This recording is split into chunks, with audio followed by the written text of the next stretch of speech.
Yan. Apa? Bisa ini. Halo Nyo. Halo. Onyo dikit dong, kemarin viral beli donat. Itu Nyo. Itu gimana? Aduh, masa dibahas? Enggak, itu kemarin karena emang lewat Daerah mana mah? itu dekat rumah. Oh. Terus kemarin kan aku jalan kan, terus naik mobil habis dari kampus, terus tiba-tiba aku lihat bapaknya ada jualan kue donat, tapi ada beberapa yang beli cuman masih sisa 5, masih sisa 5 dus gitu. Terus aku bilang, udahlah Pak, kebetulan di rumah juga ada pengajian, aku bilang. Kebetulan di rumah juga ada pengajian, aku borong aja semuanya gitu. Berarti deket-deket Kemang ya? Dekat-dekat rumah. Oh. Jadi pas mau Masuk. belokan rumah, dia di bagian sana. Oke, kenapa ada insting berhenti untuk beli? Karena emang aku juga sering jualan kue kan di kampungku dulu kan gitu. Jadi aku memilih untuk kayak, ya aku tahu posisinya gimana kalau misalkan kuenya nggak laku gitu. Aku tahu ntar pas pulang pasti dimakan bareng keluarganya gitu, makan kuenya bareng-bareng sama keluarga. Interaksi sama bapak pedagangnya apa aja Nyo yang ditanya? Aku tanya gimana hari ini Pak, jualannya lancar nggak gitu. Terus belum deh, ini masih usaha buat buat habis ini dulu karena nanti ada pesanan lagi gitu, dia bilang. Ada pesanan lagi, kebetulan tadi pas orang pesan di dekat daerah sini juga, akhirnya masih ada sisa kuenya, akhirnya memilih untuk dijual dulu dekat situ. Oh, berarti memang si bapaknya bikin sendiri ya? Bikin sendiri, enggak, sebenarnya lebih tepatnya kata bapaknya itu Ngambil dia dari tuh orang?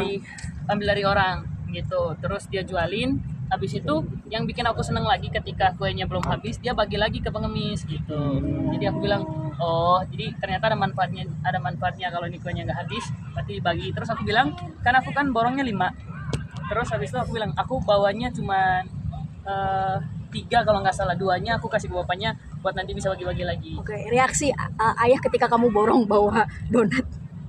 Enggak, ya aku nggak Oh, tahu ke ayah. Jadi aku oh. begitu ada pengajian di rumah, aku keluarin di mobil, aku bagi-bagi. Langsung Pas bagi-bagi. mereka udah selesai ngaji ya, aku bagi-bagi.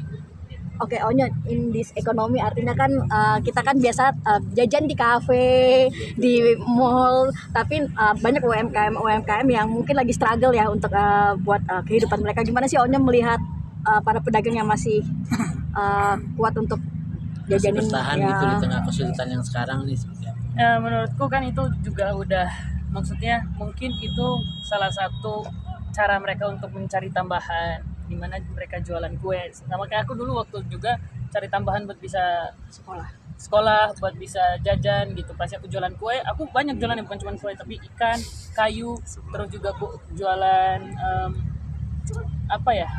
jualan ada beberapa kue-kue lain yang beda dengan kue yang oma aku bikin gitu. Yang oma aku bikin, aku jual lagi. Terus habis itu ada orang lain bikin, aku jual lagi punya orang. Umur berapa Nyo? Kalau yang Dari kenangan umur 11 tahun terus sampai dengan umur 13 sampai dengan umur 14 tahun.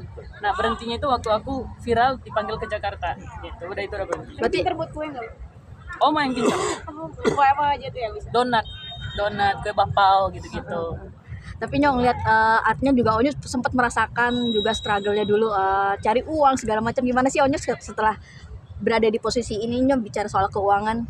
Aku tipe orang yang salah satu, kalau misalkan bukan lebih ke boros ya, tapi aku tuh lebih memilih beli barang yang aku butuh aja. Kayak sepatu bola, aku butuh buat main bola. Kayak baju-baju buat syuting. Terus juga kayak perlengkapan buat di kamar, kayak ada hiasan apa gitu aku beli gitu juga. Terus apa lagi ya? Terus kalau misalkan ditanya, karena kalau misalkan sekarang kan memang kita tahu ekonomi lagi kurang baik juga kan. Nah, aku ketika lihat pedagang kayak gitu juga, ya aku berusaha untuk membantu sebisaku gitu. Kaget nggak sih Nyo akhirnya video yang kemarin tuh viral di mana-mana yang kamu nggak tahu direkam dari jauh justru? Enggak tahu, emang viral. Viralnya. Aku nggak lihat lagi Kak, maksudnya nggak lihat. Kalau misalkan bahkan itu yang video ini kan Kila kemarin kan, gitu kan. Aku kan Kila kan niatnya mau ada ngaji di rumah gitu. Aku nggak tahu kalau dia videoin juga, tiba-tiba pas diposting dia tag ke aku, ya udah aku repost. Oh, berarti nggak ada momen akan di tag sama Kila, direkam sama Pas Kila. begitu masuk mobil, aku nggak tahu kalau dia videoin, jadi dia udah biasa aja gitu. Pas aku bilang ntar kita Ya lanjut. ntar kita cobain ya donatnya gitu. Akhirnya ayah tahu tahu akhirnya karena viral. Nggak tahu, kayak emang viral ya? Viral, Aku nggak tahu. viral. Tapi ayah sendiri udah tahu akhirnya. Nggak Oh ada belum cerita tahu. juga. Ayah nggak ada cerita. Mungkin kalau misalkan ayah tahu ya aku suruh ayah borong juga. Nyo, dulu jualan kue di kampung berapa penghasilan Onyo? Buat apa aja? Kan itu kuenya bulat, kue bapak kan bulat gini kan. Nah satu kue bapak itu harganya Rp1.000, jadi aku bawa itu 100 buletan. Ya berarti lakonya 100.000 gitu. Kalau kayu Kalau kayu itu 5.000 satu ikat. Ya berat. Enggak, kalau di kita ada beberapa yang memilih untuk instan. Jadi sebenarnya bisa dicari ke kayunya karena kan kita dekat, ada beberapa rumah yang dekat dengan hutan. Lebih tepatnya gunung sih. Lebih tepatnya gunung. Terus juga mereka bisa cari kayu di gunung itu. Tapi karena emang kebiasaan di kampungku juga ada beberapa yang jual kayu pakai mobil bak. Jadi pick up itu jalan keliling depan rumah. Jadi jalan-jalan depan rumah gitu. Jadi sambil teriak kayak kayu gitu. Kalau di kita sebutannya haju. iya kayu bakar. Gitu, kayu bakar.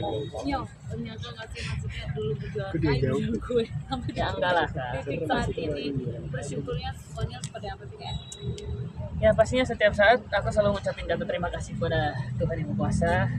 Dan aku lebih karena emang bisa sekarang udah puji Tuhan bisa ngasilin penghasilan sendiri, dan juga nggak lupa untuk berbagi juga sama orang-orang yang membutuhkan.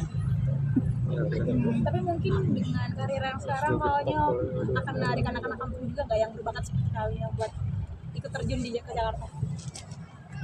Itu sebenarnya udah ada beberapa yang aku lihat di kampungku. Aku tuh pengen kayak apa ya, kalau mereka ada waktu nanti kapan-kapan aku tuh pengen ajak mereka untuk main ke Jakarta untuk collab nyanyi. Tapi udah ada rencana dalam waktu dekat? Ada. Tapi kan sekarang lagi sibuk untuk sinetron kan. Sinetronku udah akan tayang hari ini gitu 17.40. Sekarang udah jam berapa sih, Kak? Udah lewat ya. Berarti udah tayang tuh sinetron. Nyo, Tanggal berapa? Nyo, sibuk syuting terus masih bisa main bola gimana? Hari ini karena libur. Oh, libur. Libur untuk syuting. Tapi habis ini aku langsung lanjut lagi ke Lido karena ada scene malam. Gimana deh? Pertama. Gimana tuh rasanya bedanya buat musik dan Ya beda lah karena lebih berperan untuk kayak lebih banyak berinteraksi di kamera gitu. tapi struggle buat beradaptasinya gimana tuh Pak? Lebih harus banyakin ngobrol sama teman-teman castnya sih gitu. Banyak-banyak ngobrol sama mereka, banyak-banyak belajar sama mereka. Karena aku juga di lokasi syuting yang dimana aku tanya-tanya juga sama mereka, ini gimana ya? Ntar gue karakternya harus gimana, ntar gue actingnya harus gimana gitu. Cepet canggung. Tapi karena emang aku juga di rumah sama ayah juga sering belajar, aku belajar sama ayah kayak aku belajar untuk isengin. Berarti kan itu salah satu yang aku belajar kayak gaya-gayaan di rumah, kayak ngerjain dia gitu. Terus juga di scene-nya juga sama, aku juga ada sedikit tengil-tengilnya gitu. Nyo, bermain case dengan para senior sendiri, mungkin canggungnya seperti apa? Terus ngeblendnya sama pemain-pemain senior seperti apa? Ngeblendnya sama pemain Aku senior. udah kenal sama merekanya, lebih tepatnya aku udah kenal sama mereka juga. Terus juga apalagi ada teman-temanku yang adik-adikku lah lebih tepatnya. Ada Ucup, ada Raka, ada Mila, terus juga ada kakakku juga di sana yang di atas aku umurnya Eca, Ari gitu.